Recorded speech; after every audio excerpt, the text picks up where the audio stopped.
आणि जर आमच्या घराणेशाहीविषयी आपल्याला बोलायचं असेल तर ती महाराष्ट्राच्या स्वाभिमानाची, मराठी माणसाच्या स्वाभिमानाची आणि एका हिंदुत्वाच्या विचाराची घराणेशाही शिवसेना पुढे घेऊन चाललेली आहे.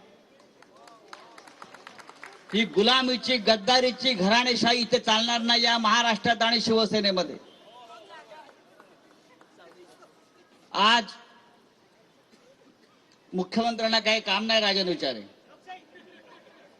ते ठाण्यामध्ये आले, आमच्या समोरच गेले. बिनकामाचं काय नाही. आज ते आता आम्ही टीव्हीला बघितलं, कचरा काढतायत कुठेतरी.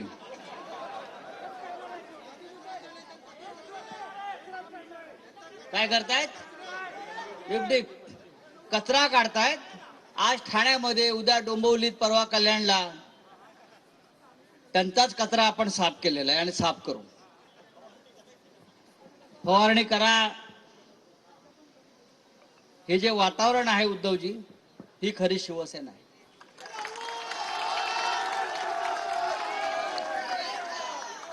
या शिवसेनेचा निकाल राहुल नार्वेकर देऊ शकत नाही.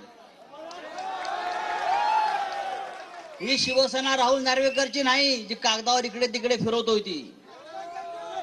ही बाळासाहेब ठाकरेंची शिवसेना आहे आणि या शिवसेनेला हात लावण्याची हिंमत कोणामध्ये नाही. कल्याण लोकसभेवरती शिवसेनेचा भगवा आपल्याला फडकवायचा आणि गद्दारीचा कचरा साफ करायचा.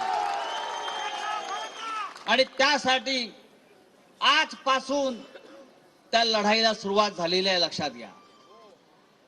आज आल्यावरती इतकं आम्ही उत्साहित झालो बघून की काय, कल्याण, डोंबिवली, कुठे कुठे जाऊ तिथे लोक उत्स्फूर्तपणे उद्धवजींच्या स्वागताला बाहेर पडतायत. मग शिवसेना गेली कुठे? कोणाबरोबर? नाही नाही, शिवसेना साहेबांबरोबरच आहे आणि साहेबांबरोबरच राहणार.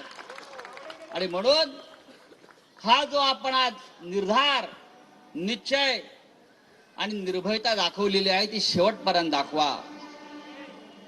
संपूर्ण महाराष्ट्राची शिवसेना या कल्याण डोंबिवलीकरांच्या मागे उभी राहिल्याशिवाय राहणार नाही. आणि एक आदर्श आपण निर्माण केला पाहिजे की गद्दारांना कायमचं गाडण्याचं काम या डोंबिवलीमध्ये झालंय. इतकं सांगतो आणि आपली रजा घेतो. जय हिंद.